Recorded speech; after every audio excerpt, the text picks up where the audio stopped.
This abrogation of their democratic responsibility, this determination of politicians to blow with the zeitgeist, to swing with the political fashion, to do what they think will be popular with their peers and with the media and with the Twitter memes, well, it leads to poor decisions. It leads to bad government that hurts people. It hurts the very people they're supposed to help. That's why tens of thousands of people will die in Europe this winter, unable to pay for the heating that their politicians have made too unreliable and too expensive for them. And that's why we're facing skyrocketing power prices here in Australia, and we're being warned about blackouts to come, as the policies deliberately implemented by our politicians undermine our energy security. I mean, this stuff is so obviously insane. Our politicians have deliberately made coal-fired power unviable, deliberately driven it out of the market before they've been able to come up with any reliable energy source to replace it.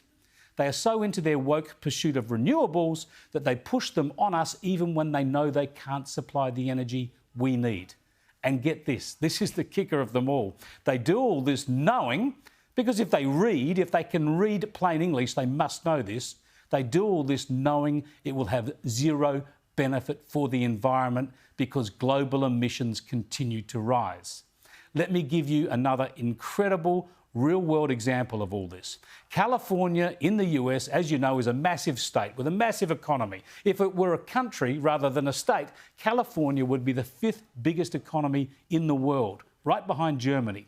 And it's blessed with enormous natural resources, which it's not real keen on using anymore because it's become so woke. This thriving state, famous for freeways and road trips, of course, just days ago announced that it will legislate against petrol-driven cars. In just over a decade, all cars will have to be electric in California. Yep, how about that? Getting rid of petrol cars, and it's been trying to shift to renewable energy too, which has led to critical electricity shortages. In fact, right now, the state is facing blackouts. Here's Fox News last night.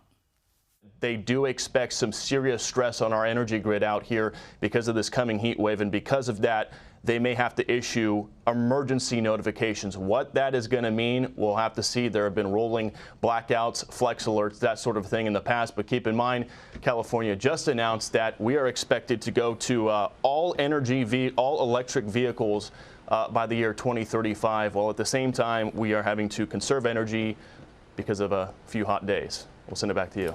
Yeah, it got hot in the summertime. How weird. They didn't expect that. Yeah, hot weather, high demand, and they run low on electricity.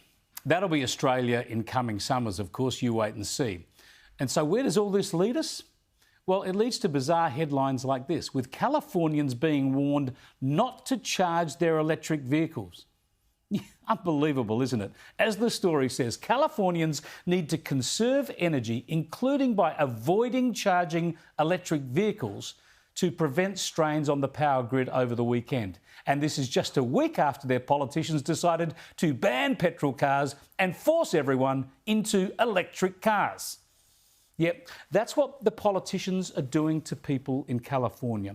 It's also what the government is doing to people in Britain and in Europe, and it's also what the governments are doing to us in our country, forcing our costs up, forcing pain on us, undermining our energy security without providing a single tangible or environmental benefit. But in the communist giant of China, the place where there is no democracy, there, where they have the largest greenhouse emissions in the world and they're growing, well, their government is building more coal-fired power stations, at least 40 of them, to make sure that people in China and industries in China have affordable and reliable power. You tell me if any of this makes sense for you or for me or for the planet. And you tell me what value Labor's Union Job Summit is when it entrenches these sorts of policies rather than maps a way out of them.